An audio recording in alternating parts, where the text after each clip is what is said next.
বর্তমান সরকারের বিরোধী দলনেতা যিনি বাবরের নামে এত উল্টো পাল্টা মন্তব্য বক্তব্য রেখেছে, যার কারণে বলতে চাইছে ওই নামে কেন মসজিদ হবে, ওই নামে মসজিদ করতে আমরা দেব না। আগামীতে যদি সরকার ওদের হাতে যায়, আমার ধারণা জেসিবি গাড়ি দিয়ে ভাঙার দরকার হলো ভেঙে দেবে ভাই। কারণ ওদের হাতে এখন সরকারি নেতৃত্ব নাই। যদি অ্যাডভান্স বলে ফেলছি আমি কথাটা, ওদের হাতে এখন সরকার নাই, যার কারণে এখন ছোট জগন্নাথ সেজে রয়েছে। কিন্তু যেই সরকার ওদের হাতে যাবে, আমার ধারণার কথা বলছি, যে হুমকি ধামকি দিচ্ছে, যে মন্তব্য করছে, প্রয়োজন হলে জেসিবি গাড়ি নিয়ে যাবে আর জয় শ্রীরামের ধ্বনি দিতে দিতে মুর্শিদাবাদের বেলডাঙ্গা উজাড় করে জমিন হয়তো রক্তে লাল করে দেবে। জোরে বলুন একটু নাউজুবিল্লাহ। উভয় দল যদি শক্তপোক্ত হয়, উভয় দল যদি শক্তপোক্ত হয়, তা সেখানে রক্তের বন্যা বইবে না, বইবে না। মুর্শিদাবাদ জেলার মুসলমানদের শতকরা 75%, 70%। মুর্শিদাবাদ জেলায় মুসলমানদের সংখ্যা শতকরা 70 মতান্তরে 75%। অন্য ধর্মাবলম্বীদের পার্সেন্ট হলো শতকরা 25 থেকে 30। যারা 3 ভাগের 1 ভাগ মুসলমান, 3 ভাগ, এরা কি ওই মসজিদ ভাঙতে গেলে ওরা কি জরুরি রোগীর মতো শুয়ে থাকবে নাকি? এই জন্য আমি কথাটা বললাম, বেয়াদবি নেবেন না। এ কথা আবার কতদূর যাবে তাও জানি না, আমি এতদিন পর্যন্ত কথা বলি নাই। তবে যদি তাদের হাতে সরকারি ক্ষমতা যায়, এই বাবরের নামে মসজিদ তারা রাখতে চাইবে না। কারণ অন্য নামে মসজিদ হোক আপত্তি নাই, আর ওই নামে মসজিদ হয়েছে বলে লক্ষ লক্ষ কোটি কোটি টাকা মুসলমানের আনন্দ করে দান করছে। ওদের গায়ে গাত্রদাহ জ্বলছে, জ্বালা চলছে, ঘুম হচ্ছে না। কারণ মুসলমানের এত টাকা কেন ওই নামে দান করছে? ও বিরোধী দলনেতা, তুমি কি জানো না বাবর আসলে মিথ্যুক ছিল না, বাবর ধর্ষক ছিল না, বাবর প্রাণনাশক ছিল না।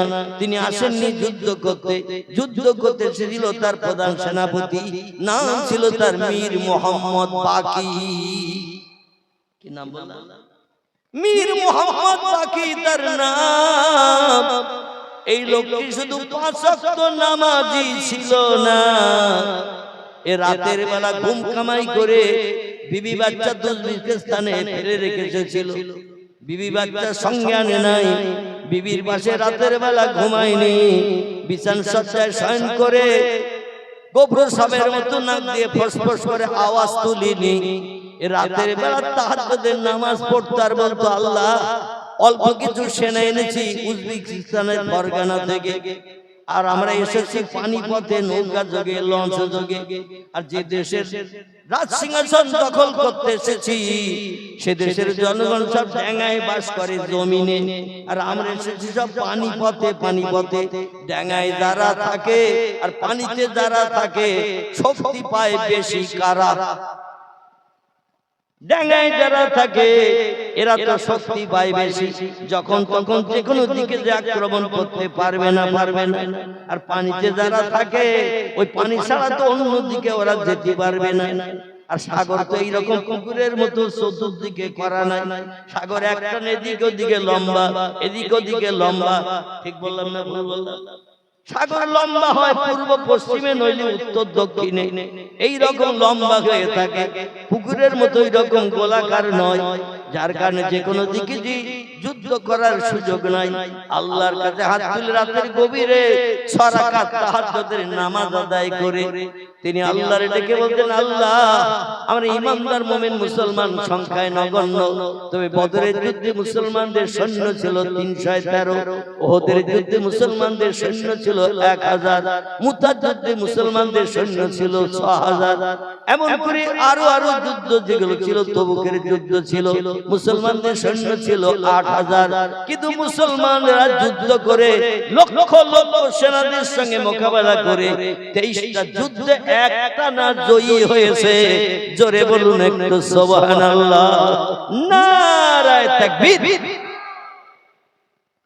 ইতিহাসে আছে না নাই মুসলমানদের যুদ্ধের কথা? ইতিহাসে আছে না নাই?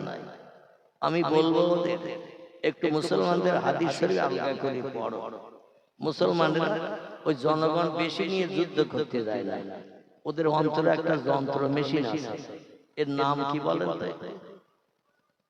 না হয় না, অন্তরে একটা মেশিন আছে, যন্ত্র আছে, এই মেশিনটার নাম হলো ঈমান মেশিন। কি মেশিন? ঈমান। ঈমান ঈমান শব্দটি হলো আরবি ভাষা, এর বাংলা অর্থ হলো না দেখে খোদা বিশ্বাস করা। ভারতবর্ষের মোগল সাম্রাজ্যের বাদশা ছিলেন যিনি, নাম ছিল তার ঔরঙ্গজেব। কি নাম? ঔরঙ্গজেব। ঔরঙ্গজেব। এখন দেখবেন একজনের নামে বিভিন্ন বিতর্ক শুরু হয়েছে মোবাইল মেশিনে। যদিও আমি মোবাইল মেশিন খুব বেশি দেখি না, তবে খুব প্রয়োজনীয় তথ্য যখন কেউ দেয়, বিশেষ আমার একজন সঙ্গে থাকে হাবিব বলে ছেলেটা, ওর কাছে বড় মোবাইল থাকে, যখন খুব নামি দামি তথ্য আমারে বলে, আমি একটু দেখা না দেখে তো বলতে পারবো না, তথ্য নিয়ে আমি একটু রিসার্চ করি, গবেষণা করি। একটা লোকের নামে আমরা এতদিন জানতাম লোকটা সুনামি হলো, ভালো লোক হিসাবে আমরা তারে জানতাম, কিন্তু বর্তমানে একটা মসজিদ তৈরি হয়েছে মুর্শিদাবাদের বেলডাঙ্গায়, আর যে মসজিদটি তৈরি হয়েছে তার নামে, লোকটার নাম কি?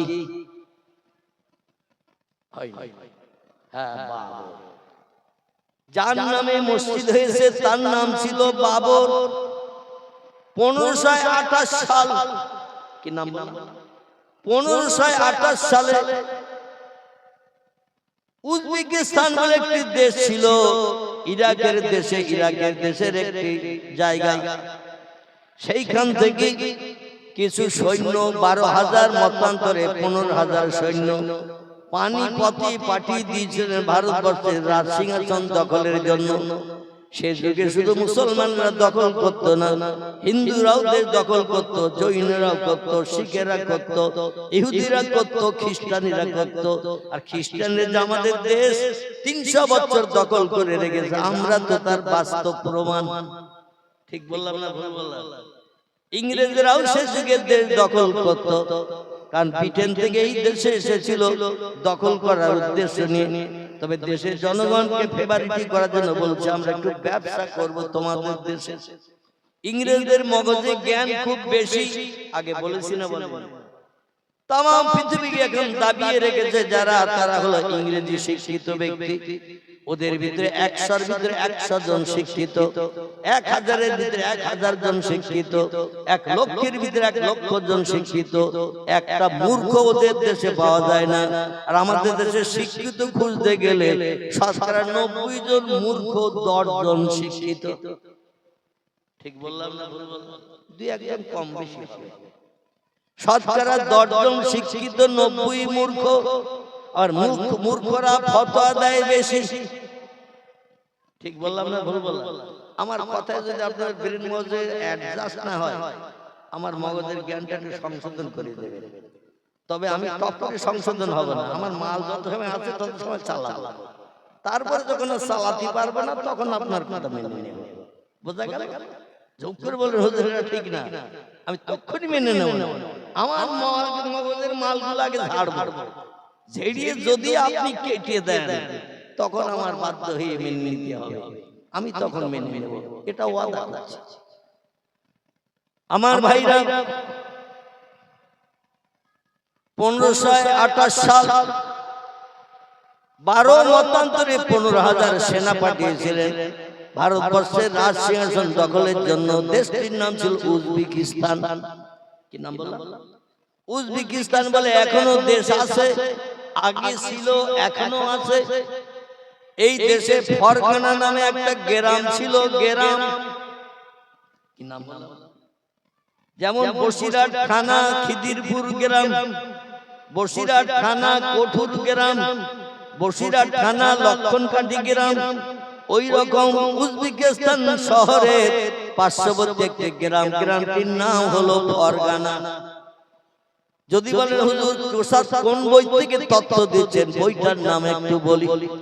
বইটির নাম হলো দা ওল্ড ইন্ডিয়ান হিস্ট্রি, লেখকের নাম ডক্টর পি হিউট। কি নাম বললাম? লেখকের নাম হলো ডক্টর পি হিউট। বিখ্যাত একজন ইংরেজ সাহিত্যিক, যিনি অনেকগুলো বই লিপিবদ্ধ করেছেন। যারা অনেক বই লেখে এদের সাহিত্যিক বলা হয়। আর যারা কবিতা লেখে তাদের কি বলা হয়? কবিতা লেখে যারা কবি বলা হয়। আর যারা পুস্তক লিপিবদ্ধ করে এদের সাহিত্যিক বলা হয়। তো যাই হোক, এই সাহিত্যিক ছিলেন যেমন আমাদের ভারতবর্ষের সুনামী সাহিত্যিক বঙ্কিমচন্দ্র চট্টোপাধ্যায়। নাম শুনেছেন? বঙ্কিমচন্দ্র। ইনি আনন্দমঠ বলে একটা বই লিখে ভারতবর্ষের হিন্দু ভাইদের কলিজার টুকরা নয়নের মণি হিসেবে খেতাব পেয়েছে। ইংরেজদের সুনাম করল জনমন গণ মন অধিনায়ক জয় হে ভারত ভাগ্য বিধাতা। পাঞ্জাব সিন্ধু গুজরাট ও মারাঠা দ্রাবিড় উৎকল বঙ্গ। মানে ইংরেজরা রাজত্ব করছে, তাই ইংরেজদের সুনাম করেছে বঙ্কিমচন্দ্র চট্টোপাধ্যায়। ইংরেজদের আমরা এখন ভারতবর্ষে হিন্দু মুসলমান চক্ষু বেরিয়ে দেখি, কিন্তু রবীন্দ্রনাথ তাদের সুনাম করেছিল যাতে হিন্দুদের সঙ্গে দ্বন্দ্ব ফাসাদ না বাঁধায়, হিন্দুদের উপর অত্যাচার না করে। তাই হিন্দুদের ঘরে ছেলে ওদের সুনাম করলো জনগণ মন অধিনায়ক জয় হে। এ জনগণের অধিনায়ক, আপনার জয় হোক, আপনার ভাগ্য খুলে যাক, ভারত ভাগ্য বিধাতা, ভারতের ভাগ্য বিধাতা আপনি। যাই হোক, আমি ওদিকে খুব বেশি লম্বা বলে আমি আসল বক্তব্যে যেতে পারবো না, মাঝখানে আবার শেষ করিয়ে যাবে, মানে বক্তা এসে যাবে, 9টায় আমার টাইম শেষ। আজকের একটু ক্লান্ত আছি, খুব লম্বা গাটা টানবো না, আমি 9টার ভিতরে ছেড়ে দেবো ইনশাল্লাহ, বক্তা এসে গেলে। তো যেটা বলতে চাচ্ছি সেটি হলো হিন্দু মুসলমান আমরা ইংরেজদের চক্ষু বেরিয়ে এখন দেখতে পারি না, পারি না। কারণ ভারতবর্ষের সমস্ত নামি দামি সম্পদ গুলো এদেশের রাজত্ব চালানোর নাম করে সম্পদ গুলো সব লুট করিয়ে নিয়ে ইংল্যান্ডে নিয়ে চলে গেছে। এমন করে সুনামি ও রাজ মুকুট, কোহিনূর মুকুট, কোটি কোটি কোটি কোটি টাকা দাম, সেটা নিয়ে চলে গেছে ওদের দেশের মিউজিয়ামে এখনো রেখে দিয়েছে। এবং আকবর বাদশার আমলে ছিল নামি দামি শ্বেত পাথর এবং কষ্টি পাথর, নামি দামি পাথর ছিল যার কোটি কোটি কোটি কোটি টাকা দাম, সব নিয়ে ওদের দেশে চলে গেছে। দিল্লিতে যে কিছুদিন আগে একটা বোমা বাস্ট হলো না দিল্লিতে, জামে মসজিদের আগে, ওটার নাম কি? দিল্লি জামে মসজিদের আগে যে বিরাট উঁচু করে প্রাচীতে গড়া বাদশা শাহজাহান সেখানে বসে রাজত্ব পরিচালনা করত, নাম বলতে পারছে না, লাল কেল্লা। লাল কেল্লা কি নাম? লাল কেল্লার ভিতরে কোটি কোটি কোটি কোটি টাকার সোনা দানা হীরা জহরত দামি দামি জিনিস সব সংরক্ষিত ছিল, সব নিয়ে চলে গেছে, কিচ্ছু না যাবে। ওদের কাজ ছিল দামি দামি সম্পদ লুট করে নিয়ে যাওয়া। ভারতবর্ষের উচ্চ শিক্ষিত একজন ব্যক্তি ইতিহাসে লিখেছে, ইংরেজরা চিনির পানিও খেয়েছে, রুটিও খেয়েছে, খেয়ে ওরা মালা পর্যন্ত নিয়ে গেছে, শুধু ছোবড়া শুকনো গুলো রেখে চলে গেছে। মানে একটা ডাব বা নারকেল, নারকেলের মালার ভিতরে পানি থাকে না, এদেশের সম্পদের পানিগুলো খেয়েছে। তারপরে নারকেলের গায়ে শ্বাস থাকে না, শ্বাসগুলো বার করে খেয়েছে, মালাগুলো পর্যন্ত নিয়ে ব্রিটেনে চলে গেছে। আর শুধু গায়ের যে ছোবড়া, যা চিবিয়ে কেউ খেতে পারবে না, রসটা কিচ্ছু নাই, শুকনো শুকনো নারকেলের ছোবড়া, ওদের রসটা পাওয়া যাবে চিবালি, ওই ছোবড়া গুলো শুধু রেখে গেছে, সম্পদ আর কিছু নাই। 290 বছর ধরে এই মাল শুধু গোছানোর চিন্তা ভাবনা নিচ্ছে। ভারতবর্ষের কিছু উচ্চ শিক্ষিত হিন্দু ছেলে, মুসলমানের ছেলে, জৈন, শিখ, বৌদ্ধ, চৈতন্য সব ধর্মাবলম্বীরা ওদের বিরুদ্ধে সোচ্চার হয়েছিল। কিন্তু দুর্ভাগ্য, মুসলমানদের ভিতরে কবি নাই, মুসলমানদের ভিতরে সাহিত্যিক নাই, মুসলমানদের ভিতরে কবি নাই, মুসলমানদের ভিতরে লেখক নাই। তাই মুসলমানেরা যে ওদের সঙ্গে বিপ্লব করে প্রাণ দিয়েছিল আগে, এই নামগুলো সব পুস্তক থেকে এখন উজ্জ্বল হয়ে গেছে। এখন শুধু হিন্দু বন্ধুদের নাম হয়, ক্ষুদিরাম ইংরেজদের বিপক্ষে বিপ্লব করেছে। বিনয় বাদল দীনেশ ওরা হিন্দুদের ছেলে ইংরেজদের সঙ্গে বিপ্লব করেছে। এমন করে ফাঁসির কাস্টে ঝুলিয়েছে, প্রাণ দিয়েছে, অমুক করেছে, তমুক করেছে। আর আশফাকুল্লাহর নাম হিন্দু ভাইদের মুখে কোনোদিন আসে না। তিতুমিরের নাম, এই তিতুমির আছে না বাদুড়িয়া থানায়, তিতুমিরের বাসের কেল্লা, তার নাম আর ওদের মুখে আসে না। মাতঙ্গিনী হাজরার নাম আসে শুধু, মোহাম্মদ আলীর নাম আসে না, আহমদ আলীর নাম আসে না। আরো অনেক মুসলমান ইংরেজদের বিরুদ্ধে লড়াই করে প্রাণ উৎসর্গ করে দিয়েছে, কিন্তু তাদের নাম ইতিহাসে আর লেখা নাই। আগামী তার মোটেও থাকবে না। হিন্দুরা যুদ্ধ করেছিল ইংরেজদের বিরুদ্ধে, এইটাই আমাদের ছেলে মেয়েরা পড়বে আগামীতে। মুসলমান যে কিছু করেছে দেশ স্বাধীনের জন্য, এই জিনিসটা মুসলমানদের ব্রেন মগজে ঢোকানো হবে না। এমনকি পয়গম্বর মুহাম্মদ রাসূলুল্লাহর বাল্যকালের জীবনীও ক্লাস 4-5 এর বইতে আগে লেখা হতো। এখান থেকে 5-7 বছর আগে সে নবীর জীবনীটাও তুলে দিয়ে দিয়েছে। বর্তমান সরকার মুসলমানদের স্মৃতি চিহ্ন বইয়ের পৃষ্ঠা রাখতে চায় না। চিল্লাই বলুন একটু নাউজুবিল্লাহ। আমি যেটি আপনাদের কাছে বলতে চাইছিলাম বোঝানোর জন্য, সেনাপতি হিসাবে একজনকে নেতৃত্ব দিয়েছিলেন জহিরুদ্দিন মোহাম্মদ বাবর। আমরা কম বেশি জানি লোকটা আল্লাহওয়ালা, আল্লাহ প্রেমিক। কারণ তার জীবনে একটা ছোট্ট ঘটনা আপনাদের কাছে উদ্ধৃতি দেব। দ্য ওল্ড ইন্ডিয়ান হিস্ট্রিতে লিপিবদ্ধ ইংরেজ সাহিত্যিক ডক্টর পি হুড লিখেছে, আর এই যুগের বর্তমানে ভারতীয় জনতা পার্টির দলের নেতারা, ইংরেজিতে যাদের বিজেপি বলা হয়, এরা বর্তমানে বাবরের নামে যে কুৎসা মোবাইলে রটাচ্ছে, কানে আঙুল দিতে হয়, চোখ বন্ধ করতে হয়। বাবর নাকি ধর্ষক ছিল, বাবর নাকি নারী নির্যাতক ছিল, বাবর নাকি মেয়েদের প্রাণনাশ করেছে, তাদের স্বামীদের প্রাণনাশ করে মেয়েদের বিধবা বানিয়েছে। আরো কত কিছু মন্তব্য বাবরের নামে করা হচ্ছে। বলে অন্য কোন লোকের নামে মসজিদ করা হোক, আপত্তি নাই, কিন্তু বাবর একজন ধর্ষক, বাবর একজন চরিত্রহীন, বাবর একজন প্রাণনাশক। বহু হিন্দুর প্রাণনাশ করেছে এই দেশে, দেশ দখল করতে এসে। যার কারণে তার নামে মসজিদ হোক, এটা আমরা হতে দেব না। এটা করা যাবে, হুজুরের থেকে শ্রোতাদের কণ্ঠের আওয়াজ হবে জোরে না। আবার এই কাজটা করা ভালো, শ্রোতারা বলবে হ্যাঁ। আর আমাদের সবে ইতিকাফ 6 মাসও ভাঙে না। কমাল বলা 6 মাসও ইতিকাফ ভাঙে না।